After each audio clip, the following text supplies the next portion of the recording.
नमस्कार विद्यार्थियों, कैसे हो आप सब। आशा करता हूँ आप सब अच्छे होंगे। आज मैं आपके लिए लेकर आया हूँ वार्षिक परीक्षा कक्षा से विषय विज्ञान का मॉडल पेपर, जो आपके आने वाले वार्षिक परीक्षा के लिए मोस्ट इम्पोर्टेंट प्रश्न रहेंगे। तो आप सबसे निवेदन है कि हमारे वीडियो को पूरा देखें और चैनल को सब्सक्राइब करें। चलो वीडियो शुरू करते हैं। सही उत्तर कोष्टक में लिखे, यानी आगे जो प्रश्न दिए इनके जो उत्तर है वो हमें कोष्टक में लिखने हैं। नाइट्रोजन तथा ऑक्सीजन दोनों गैसें मिलकर वायु का कितना भाग बनाती है, यानी ये दोनों गैसें आपस में मिल जाए तो कितना भाग है। 19%, 99%, 1%, 50%। ऑप्शन नंबर ब 99%, यानी ऑक्सीजन और नाइट्रोजन को मिलाया जाए तो कुल गैस कितनी बनती है, 99%। बाकी जो गैस है शेष है वो 1% बची है। चलो अगला प्रश्न। वे पदार्थ जो चुंबक की ओर आकर्षित नहीं होते हैं क्या कहलाता है, यानी जो पदार्थ चुंबक की ओर आकर्षित नहीं होते उस पदार्थ को हम क्या कहेंगे।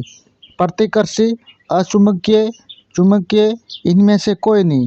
तो ऑप्शन नंबर ब अचुंबकीय, यानी जो पदार्थ चुंबक की ओर आकर्षित नहीं होते हम उसे अचुंबकीय पदार्थ कहते हैं। विद्युत स्विच है, यानी विद्युत स्विच क्या है, एक साधारण उपकरण, परिपथ को जोड़ने वाला उपकरण, परिपथ को तोड़ने वाला उपकरण, उपरोक्त सभी।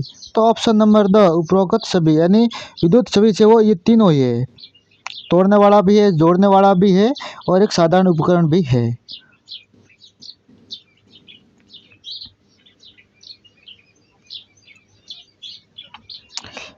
विद्युत की छाया,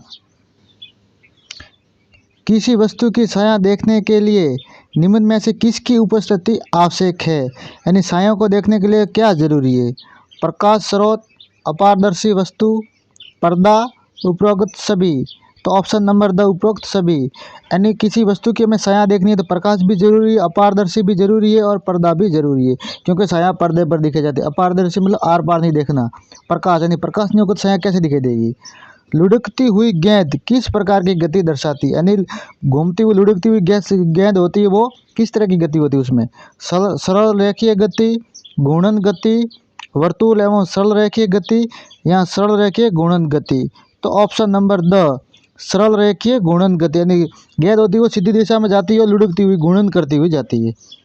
या किस प्रकार के आवास में रहने हेतु अनुकूलित होता है, यह जो होता है जानवर वो किस प्रकार के आवास में वातावरण में रहता है। मरुस्थलीय आवास, जलीय आवास, घास स्थल, पर्वतीय आवास। ऑप्शन नंबर द सही है, पर्वतीय आवास। तो याक होता है वो पर्वतीय आवास में रहता है, यानी जहाँ पहाड़ होता है, ज़्यादा बर्फबारी होती है वहाँ रहता है। हिंज यानी कब्जा, संधि उपस्थित होती है, हिंज संधि उपस्थित होती है। हिंज संधि होती है वो किस में होती है, गर्दन व सिर के मध्य, कंधे व हाथ के मध्य, घुटने में, ऊपरी जबड़े व कपाल के मध्य। तो इसमें ऑप्शन नंबर सही है, घुटने में। हिंज संधि होती है वो घुटने में होती है। चलो आगे।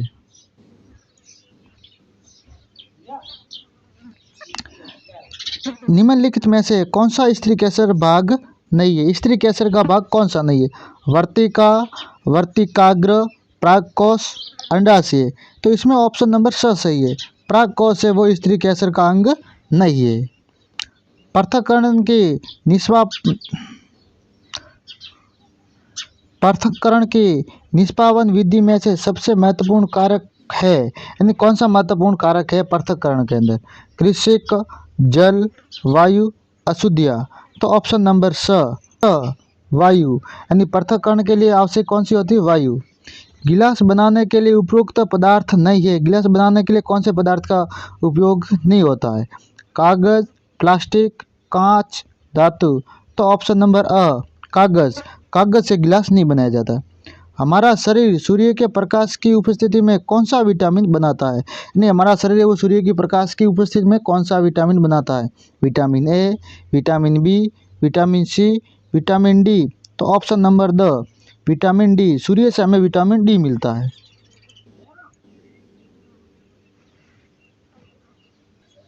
रिक्त स्थानों की पूर्ति कीजिए। कोने की अस्थियां हिंज संधि द्वारा जुड़ी होती है।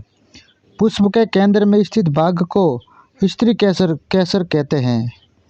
समुद्र के जल से नमक वाष्पन प्रक्रिया द्वारा प्राप्त किया जाता है। ऐसे पदार्थ जिनसे होकर वस्तुओं को नहीं देख सकते उन्हें हम अपारदर्शी कहते हैं, आर पार नहीं देख सकते। हमारे भोजन में विटामिन ए के अभाव से रतौंधी रोग होता है। कौन सा रोग होता है? भोजन के अंदर विटामिन ए की कमी से रतौंधी।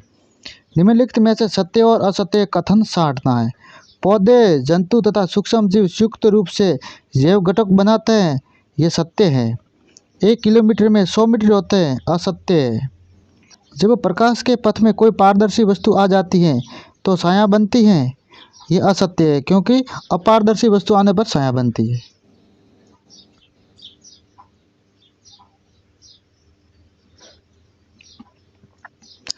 विद्युत सेल में एक टर्मिनल होता है, ये असत्य है। विद्युत सेल के अंदर 2 टर्मिनल होते हैं, धनात्मक और ऋणात्मक।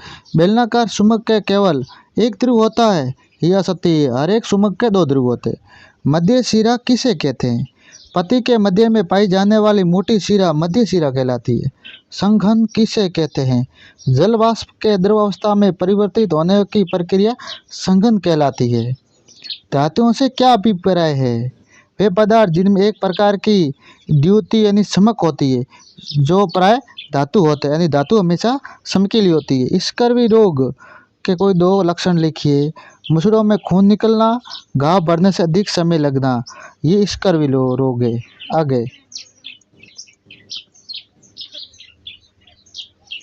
वायु के संघटक क्या है? वायु अनेक गैसों का एक मिश्रण है। इसमें 99% भाग में एकमात्र 2 गैसें नाइट्रोजन और ऑक्सीजन पाई जाती है। शेष 1% के अंदर कार्बन डाइऑक्साइड, कुछ अन्य गैसें जल वाष्प तथा धूल के कण के रूप में पाए जाते हैं। कंकाल किसे कहते हैं?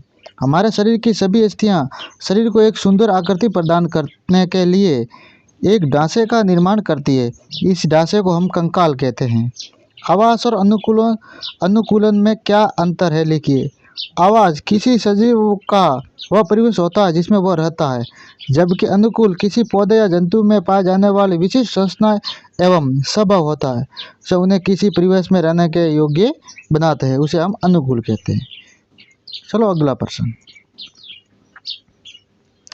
ये 21, 22, 23, 24 और 25 ये बहुत महत्वपूर्ण प्रश्न है और निम्नात्मक प्रश्न है। ये आपको अपनी किताब में से ढूंढकर याद करने हैं। यातायात के साधनों के विकास को समझाना है। प्रतिबिंब व छाया में अंतर बताओ। विद्युत चालक एवं विद्युत रोधक पदार्थों में क्या अंतर है? कपास की संरचना को समझाइए। वायु किस प्रकार उपयोगी है, स्पष्ट कीजिए। वेरी वेरी मोस्ट इम्पोर्टेंट है।